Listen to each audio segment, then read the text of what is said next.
All right, the man Nicky Nukes is in the house. How are we doing tonight? I'm doing good, man. How are you doing?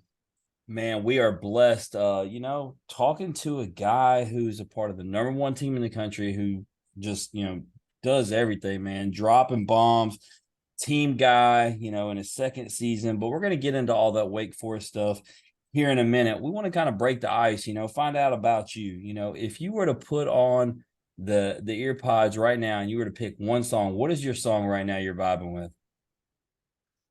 Ooh, what am I vibing with? Probably Last Night by Morgan Wallen is what I'm going with, or some Drake song. One of those two, I'd say. Might want to stick with the Drake. Morgan Wallen is a hot topic around here. I'm in North Yeah, that's Mississippi. Yeah. So I was actually at the Ole Miss LSU series, and the game on Sunday ended. And when I left, everybody was lined up to see that concert. And yeah, obviously, we know how that went. So that's a hot button topic here in North Mississippi. yeah. It's not too good to have Morgan Wallen tickets right now. That's not what. Absolutely not. So, on a brighter note, man, what's your favorite baseball movie all time? I think I go Sandlot. I think I just gotta go basic and say Sandlot. It's always a movie to watch growing up. Watched it probably over 30 times, so gotta go with that one. There's no wrong answer because there's so many good baseball movies, but that is the right answer. That's my number one. And so anytime somebody says that, I make sure to agree with them and tell them because it's the epitome of what baseball is. It's a kid's Exactly. game. It's you and your boys having fun. And so with that, man, in that movie, Babe Ruth is everything to them. And so I ask you, who's your favorite athlete all time? Favorite all time? I think I gotta say Bryce Harper. Uh, I'm a Phillies fan, so growing up, I didn't. When he played for the Nats, at least I didn't like him too much, but I always liked the way he played. He always had that kind of fire. And then when he became a Philly, he brought a championship or at least a trip to the World Series back to Philly, so that was pretty cool.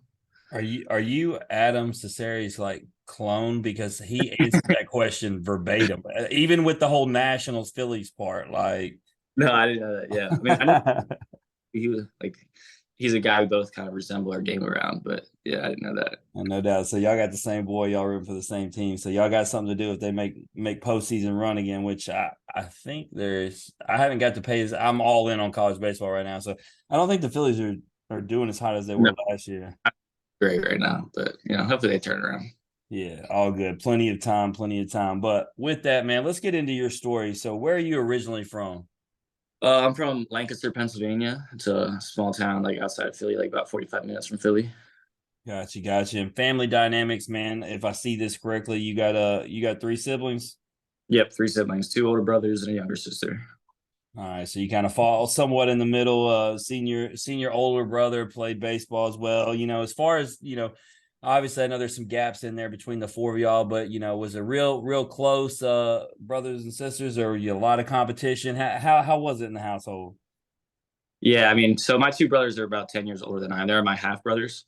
Mhm. So they were always like the guys, the cool guys I wanted to hang out with when I was a little kid, and we always and I had my little sister who we're all very protective over, and then growing up, those two guys, I grew up going to their games, going to their baseball, basketball games. And my dad also coached them, and then he coached me. So kind of a big baseball family. Yeah, no doubt, no doubt. And so with that, man, when did you decide you want to start playing baseball? As long as I can remember. I mean, I think for one of the earliest memories I have is having a little tiny rubber bat and just hitting with a wiffle ball out in the backyard with my brothers and my dad. Yeah, that's almost always the story. We have the occasional late bloomer. They didn't start until, maybe 9, 10 years old, but more times than not, it's like their earliest memory. And it really speaks to probably why most of y'all are at the talent level. Y'all been putting in work from day one since you could walk. So, with that, I know that that's not the only sport you played. What else did you play growing up? I played a lot of basketball. I played basketball about all my life. I played football for 1 year in high school. Mom wasn't too happy with that, so that only lasted a year. But I played basketball since I can remember as well. Just around the same time I started playing baseball. I mean, It there's was no point. There's no point getting hit if you're as good at the other two. You know what I'm saying? exactly. I won 1 year of it. 1 year was good. I had fun. I don't regret not playing anymore. I feel you. I feel you. So, what high school did you attend?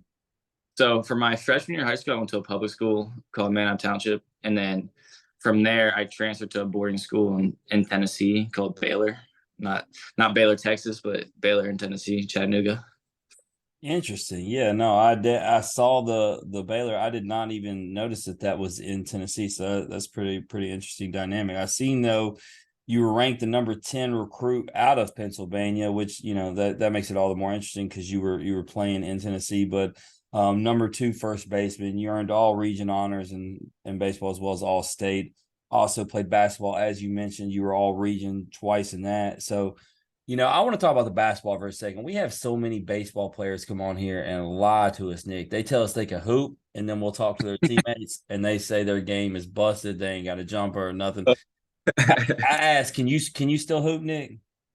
Can I still hoop? Yeah. Uh, no, I wouldn't say really. Nah, not really at all. I used to. I used to be like in high school. I was pretty good. I won't lie. Like I averaged like 19 a game my junior year. I didn't play my senior year, but I was pretty good in high school. But I put on a couple more pounds now. Put a little bit more weight on. I can't move as well as I used to, for sure. You probably still dominate the church leagues, the Oh local yeah, say leagues. yeah. I'll get in.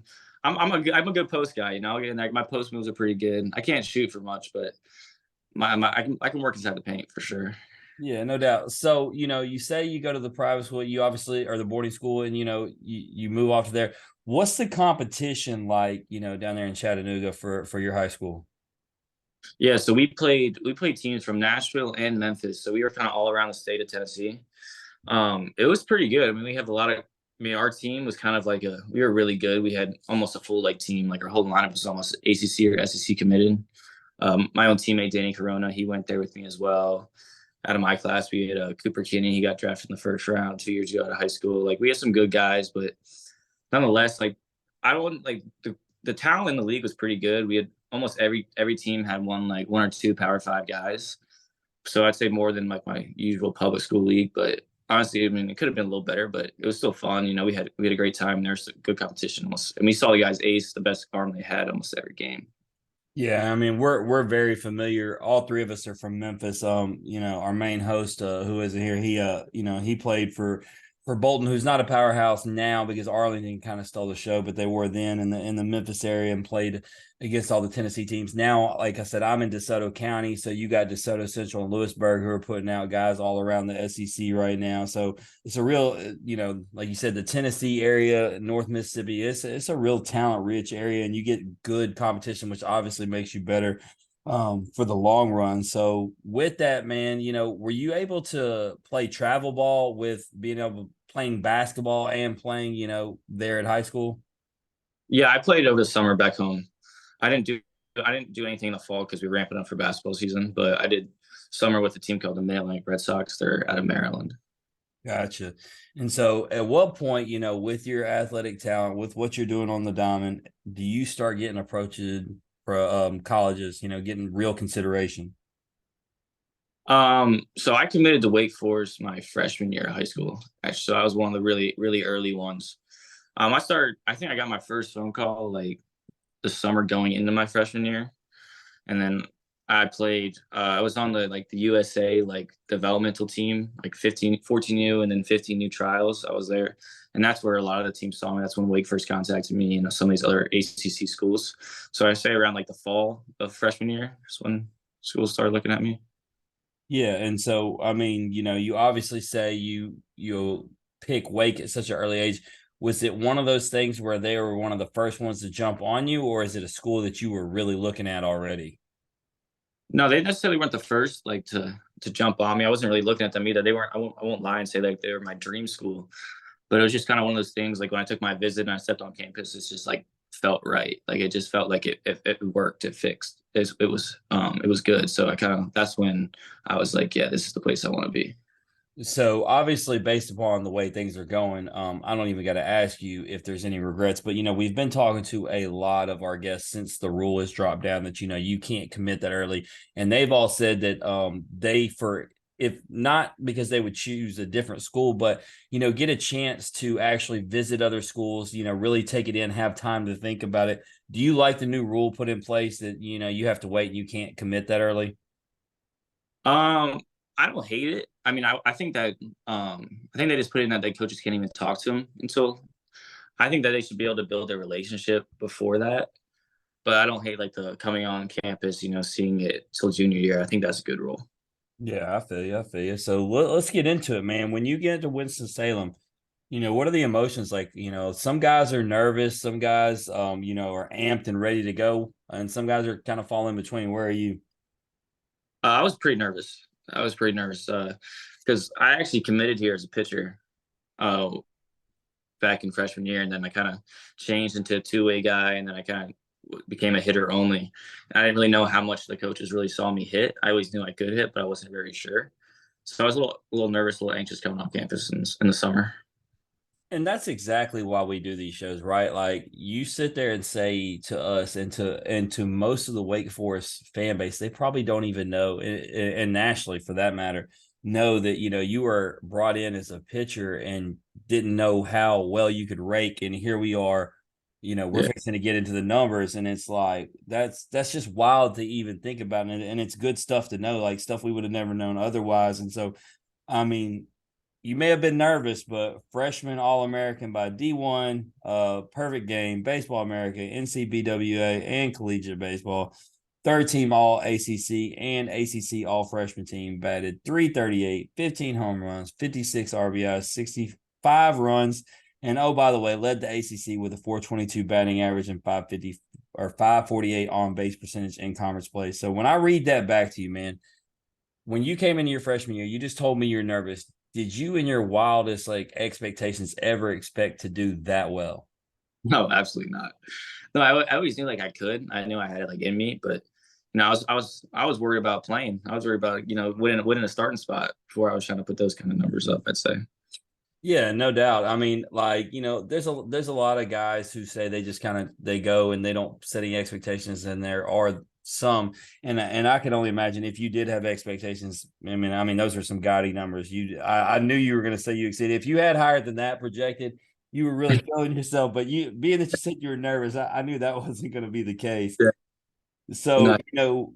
freshman year, man, it's always fun to get, starting off like hardest road environment. Like, what was the wildest place you played?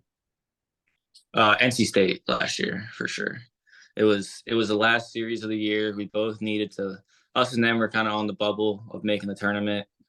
We really needed to win. They needed to win, and there was a packed crowd, and they chirp as they always do, which I love. I think it makes it more fun, but it's definitely like a hostile environment. Yeah, man, in-state rivals, no doubt. As far as home, man, what was your favorite home series for your freshman year? My freshman year home series.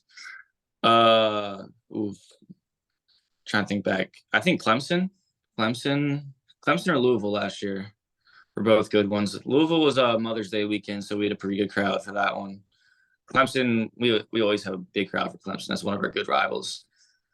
Yeah, the key to these crowds, and we'll get into obviously this year as soon as it's all about the weather. I'm seeing the attendance numbers you are putting up now. When I came, it was a little too cold, Nick, but I nonetheless I was there. But we'll get there soon enough. That's pretty But brutal.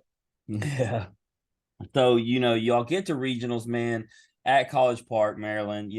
Talk to Adam and Brock about it on here. Obviously it didn't go the way you expected, but what was it like? Obviously y'all reached the postseason, and then so you get that learning experience, but also knowing what you had coming back, the expectation level of the team coming into the next year. Yeah, I mean, we all went into that regional thinking we were going to win, believing we were going to win. And sometimes it really just doesn't work out that way. So, and that was a feeling that all the guys who came back, we sat down and were like, we don't want to feel that way again. Like, we don't want that to happen. And we knew what we had coming back. We knew kind of expectations we were going to have, and we all sat down like, this is a good thing. It's better to have these expectations than not. Like, yeah, we're supposed to be good, so we're gonna do what we can to be good, type of thing. Yeah, and that was what they said, man, and that's why when you looked at that roster and you looked at what was coming back, and I'm going to talk about when I did my preseason predictions on you guys. Like, I mean, if I'm one of you guys and I'm looking around and I'm knowing the guys that are coming back, it's a crappy feeling to go home. But I'm like, man, next season can't get here soon enough. And so, with that, man, first I want to start as we get into the season. Congratulations, being named first team All ACC today. So congratulations on that. Thank you. I got to ask you, man. We don't do controversy in the show, but man, hey, I put it out there today and it spread like wildfire. Apparently, everybody agrees with me, and it wasn't just ACC people, and it wasn't even just Wake Forest people. It was a lot of people around the country. What's up with Brock Wilkin, my boy, your boy? Not even getting first team with those kind of numbers, man. I like. Is this gonna help him? Is this gonna fuel fire? Put a chip on his shoulder? Yeah, for sure. And we were talking about today. We didn't understand. We couldn't believe what was happening. But we're not too worried about it. I mean, we'll take the team championships over the individual performance.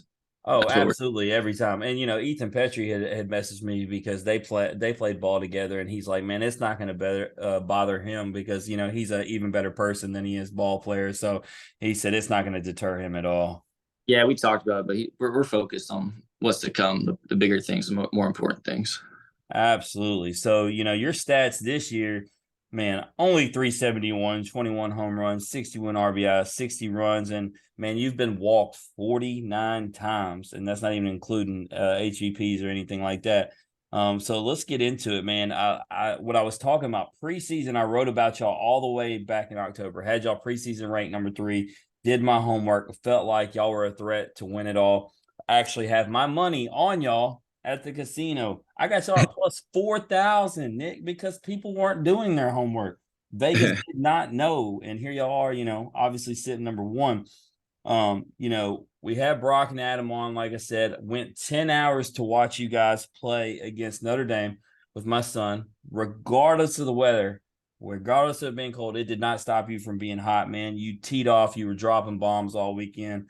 So I appreciate the entertainment. And so, let's talk about this season, just how talented is this team? It's the most talented team I've ever been a part of, ever. I mean, just like this, and just most important, like the mound, like the pitching staff we have is just insane. Like to have the weekend rotation we have, and then the pieces out of the pen, and it's going to be hard to beat us 2 games out of 3. We kind of showed that all year with going 10 for 10 in the ACC series. But I don't know. I wouldn't want to face our guys. That's for sure. Yeah, no, that was the interesting part. Me and actually a guy who covers Arkansas, we talked about the pitching early in the season because everybody was calling out Wake Forest, obviously, rightfully so. But we were like, man, y'all need to pay attention to the pitching. I think they were so caught up with just the way y'all were hitting bombs, they didn't realize how good at pitching. And then as y'all got into ACC play, and that pitching stood out, and then D1 came out with their top 5 pitcher rankings, and you got your whole starting rotation in the top 5, and it's like, okay, maybe I think that put the whole nation on notice. Maybe we need to start paying attention to Wake Forest's pitching just as much as we are their batting. And so, like you said, man, that's just how talented this team. Aside from talent, what do you feel like makes this team even more special? It's just like the bond we have with one another. I mean, we love each other so much, and we enjoy coming to the field every single day, spend time with one another. And it's the first time I can like truly say that every guy roots for one another to do the best they can.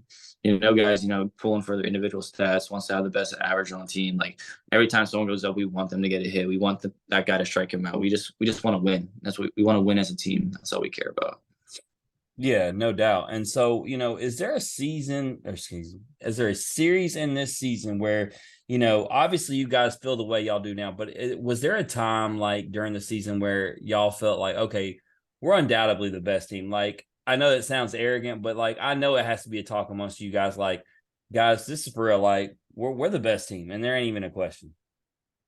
Yeah, it was the Miami series, I'd say, was the turning point for that, for sure. I mean, they're coming in, I can't remember what we were ranked and what they were ranked, but we knew they were good. We had a huge crowd that weekend. We were all juiced up, and we really showed out for sure. And that's when we all knew at that point, like we can do this. Like we're better than everyone else. We're just as good as everyone else, and just what they talk about, like our guys can do this just like they can. Yeah, no doubt. And so with guys talking, I got to know, man, we've had guys from the last 2 seasons from Tennessee and Arkansas on. I'm somebody who's scared of the number one seed just because going back to '99, you've had Tennessee and Arkansas players from 2021 Arkansas, 2022 Tennessee who talked about, man, like they felt unbeatable, invincible, like the best team. And so, do you guys like? Are y'all nervous at all about holding that number one based upon like historically what's just been going on recently? I mean, like, we always there's talks about it, and we've talked about it with one another, but we're just, I mean, it's good. It's a good problem to have. I mean, if we're going to complain about being number one, then it's not really why we should play the game. We play Somebody's got the to break a curse, right? That's how. Yeah. I mean, it's the only way. Why not us, right? Why not us? Why not? Exactly.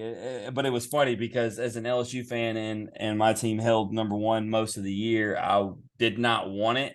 But the thing was, I had kept telling Brock, we've been messaging all year. I was like, man, if LSU doesn't win it, I want Wake Forest to win it. And so when y'all slipped up and took number one, and the way I kind of feel about that curse, I was like, well, that wasn't the team. Like I was like hoping Florida would stay hot and get it, and Yeah. then like go ahead and give it to them boys. I don't care nothing for Florida, but unfortunately it fell the way it did. So let's hope y'all are curse breakers if that's the case. But last question, man, and we'll get off the baseball and we'll get into some this or that and play a game. Um, do you like it better now that people are giving you guys the respect you deserve, or did you, and not even just you, your team, or did y'all kind of like it better when everybody was sleeping on y'all? I liked it better when they're sleeping on us, to be honest. We kind of, at least last year, I felt like we kind of always flew under the radar, and people didn't really give us the respect we thought we deserved. But it was kind of fun at the same time, kind of like proving people wrong. And now the only way it's changed is that we just got to prove people right. So that's really the only difference between this year and last year. So either way, it is what it is. Yeah, I mean, I've always liked being the sleeping giant, no doubt, but it is good to get the respect because there were so many people that, especially before, y'all got into some of those bigger ACC series saying that y'all were overranked, overhyped and everything. And then like you said, your pitching staff showed out. Y'all didn't lose a series against, I mean, ACC is, got so many high quality teams and you didn't lose to any of them. And so now everybody knows, and it's one of those things, man. I don't know. I like respect, but I also like being slept on, so I can catch somebody. But I guess it's a win either way. But with that, we'll play this game. But best of luck to you guys as you get into the rest of the season. Thank you. Thank you. All right, I'm gonna end up because he's coming in. Okay. Like, cause I can edit this, so like we can just keep talking. Sounds good.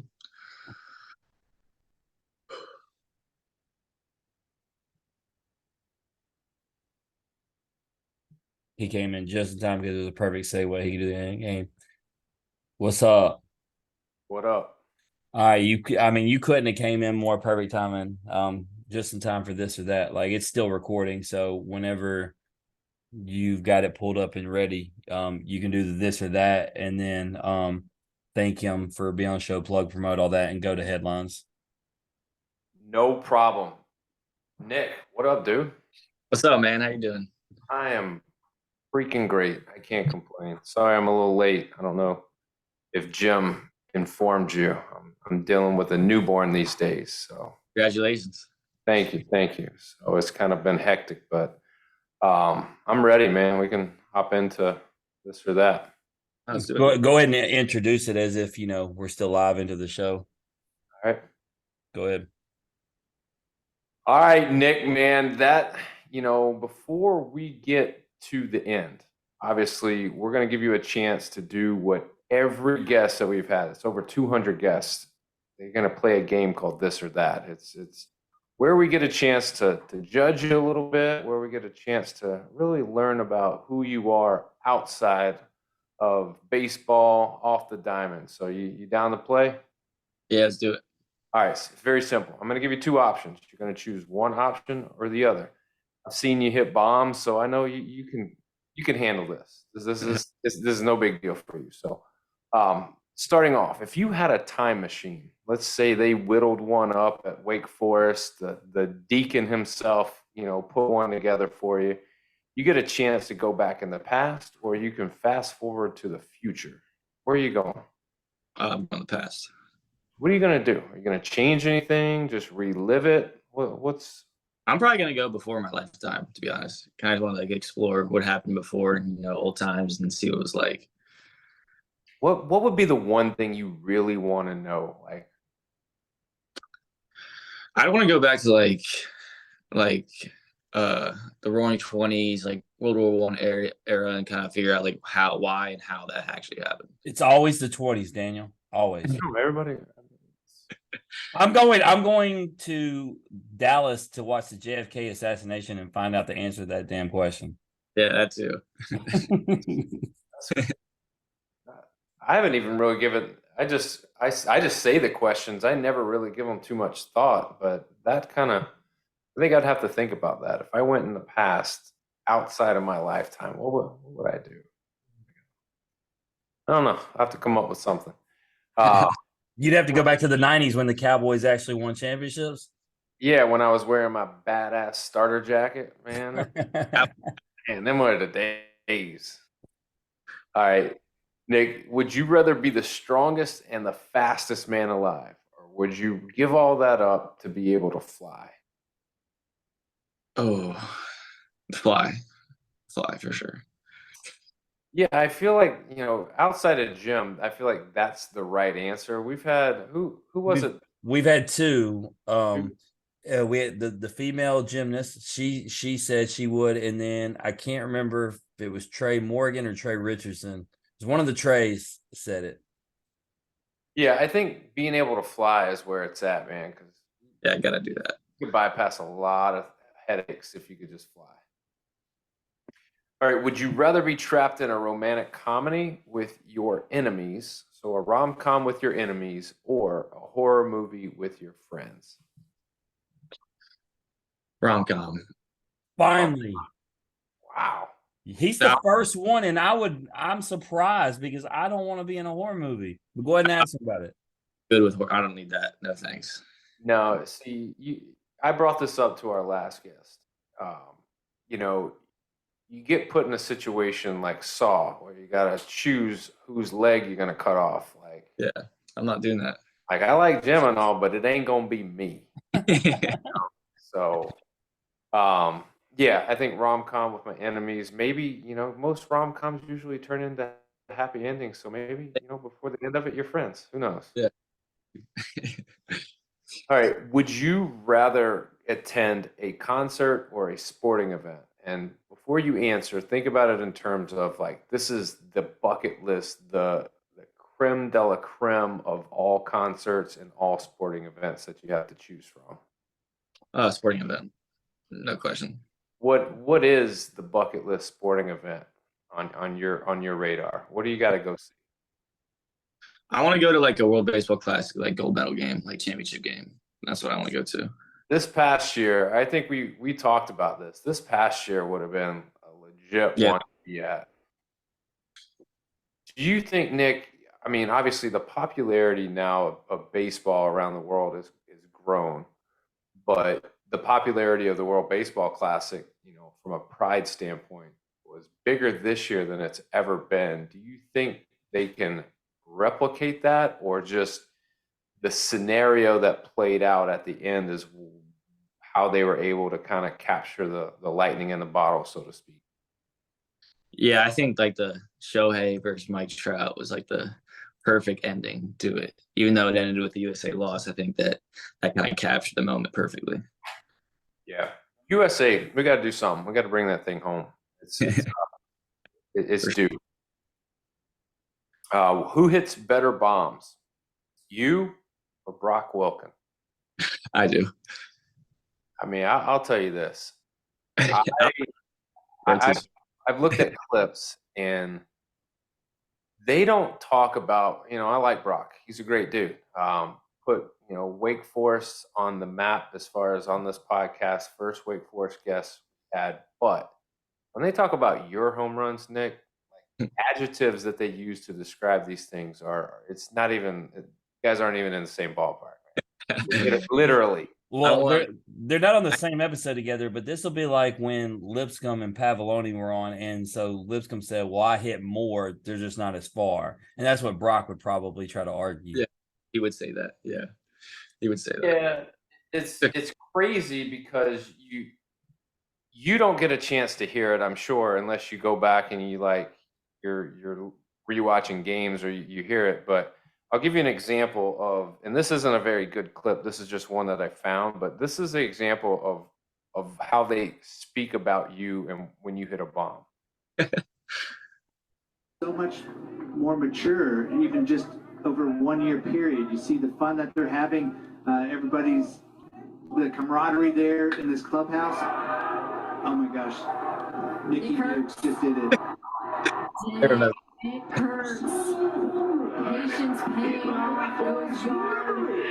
Wake Forest leads 3-1. You knew it was just a matter of time until they got a hold of one in this game. And that's the thing that, last at bat against Jackson Denny's really had him off balance with a lot of slow stuff, a lot of off-speed stuff, and now Aiden Terrell comes in, lefty on lefty, so Nicky Nukes is just thinking, I'm going to stick slow stuff now, because lefty's going to throw me some slow stuff, and that's exactly what he did, and he took it bombzilla. I mean, he's just a great hitter. Nick Kurtz is absolutely an amazing hitter. I mean, to start, they were speechless. They couldn't find what to say, and they were just like, "Oh my god!" So two parts to that clip, Daniel. First of all, I was at that game. That's against Notre Dame. Yeah. And the second part is the question that was asked was Brock Wilken, and you didn't cut it off in time that we could hear Brock's walk-up song, which just makes it that much better. Yeah, it's I now that you think about it, now that you mention it, I do realize now that he would have been the next batter, but it's just, man, seeing it and then listening to them talk about it, it's just so funny to me, because that's, when someone goes, "Oh my god," that's because they're baffled on what to say, because they can't believe what they're watching. My favorite clip was the one I watched, the hit off the scoreboard, and they were talking about his grandmother was there, and they had spoken to his family before the game, and he decided to absolutely just smoke one off the scoreboard. So that clip, they have that one. The only problem with the ones that I pulled was that it was so loud. It was you could barely tell what they were saying. But I did get to the point where they talked about your grandmother was there, and I don't know what was said after that, but I can imagine being able to do something like that in front of your mom, your dad, your brother, your sister. That's a big deal, but to do it in front of grandma, that's special. Yeah, I think that was Easter last year that they said that, actually. On Easter too, man. I think that was Easter weekend. I was thinking that was on Easter. Yeah. Nice. So, would you rather have black uniforms or would you rather have the pinstripes? Oh, pins for sure. Pins my favorite unis. Is it just a classic look, or is it just that's just the thing? Is that the consensus among all the players, you think, or I don't know about what you feel? This kind of, I mean, you're wearing the pins. Rhett Lauder's on the mound. We usually win. All good things happen usually in the pins. Well, I'll tell you this: if they make it to Omaha, which I believe they will, those blacks are not going to be fun, because when it's 110, the blacks are terrible. Yeah. I mean, it's pretty cool when you trot around them bases half speed. Nice flow. Touch them all. Would you rather be attacked by a grizzly bear or a tiger? Now, we understand you're not going to survive either one, but if you felt like you had a fighting chance, which one are you going to choose?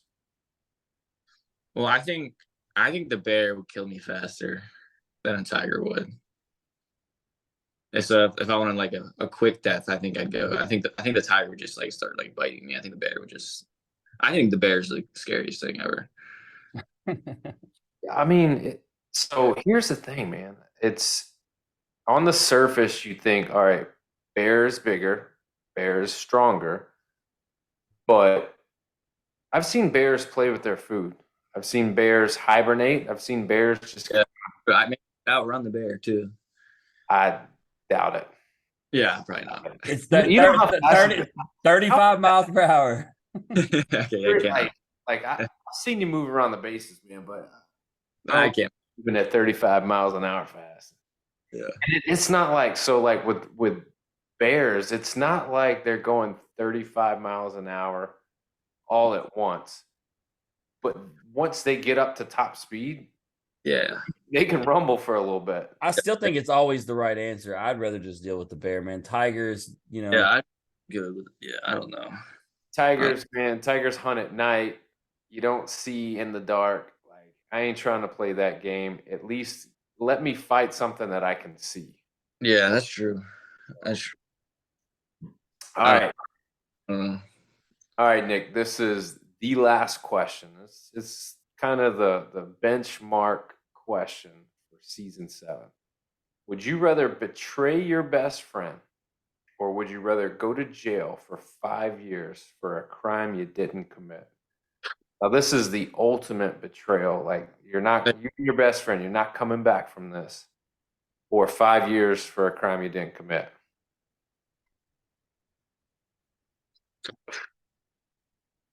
I think I'm going to jail. I think I'm doing it. You know, I know that they give you a great education at Wake Forest. That is not the right answer. I mean, like, best friend, ride or die, like I don't know. And no, it's because he's had the education at Wake Forest. He knows that he can say that on this podcast and he doesn't have to be telling the truth. He knows his friend, if he hears it, he's covering his bases. But Maybe, really, yeah. if it came to it, he's not going to jail. That's okay. If my best friend sees this, he'll hear that part. That's fine. But the reality is, man, like, there's a lot of guys that come on here and they give that answer. Yeah, I know for a fact, like, that's not a life that anybody that comes on this podcast is about. Maybe one or two guys. Maybe. I like to, right now in this moment, I'd say that, but in the moment, yeah, I don't think there's a way. Well, what if I told you, Nick, that the UFC fighter that came on here said he wants no part of jail because he's been there? And I'm saying, okay, so I got a guy who's been there with experience. I got a guy who murks people in the octagon, and he says I want a part of jail. Then I sure as heck don't. And me and Daniel have said we will not do jail for each other. If I have to snitch him to go to jail before me, I will. No, I ain't. I've known Jim a long time. My best friend. Like, I ain't even going to the parking lot for that dude. I ain't spending 5 seconds. So he's on his own. That's a tough question. It is, man. It really is, because it's really at the base of it. It's a loyalty driven question. And you want everyone's pride is very, very strong when it comes to loyalty. Yeah, you want to think that you're going to be the guy who does it for him, but probably not. Probably. I'll show my loyalty in other areas. I ain't going to jail. Yeah, Not doing. Get you a good lawyer. Daniel, I'll take care of your kids while you're in jail. How about that? That scares me even more. No, Nick, man, that's it, man. You're off the hot seat. We put a little bow on this episode, man. I want to thank you for being a part of it. Thank you for bringing Wake Forest back on the show again. Obviously, you guys are motoring. You guys are grooving. You guys are ready. But big weekends coming up for you guys.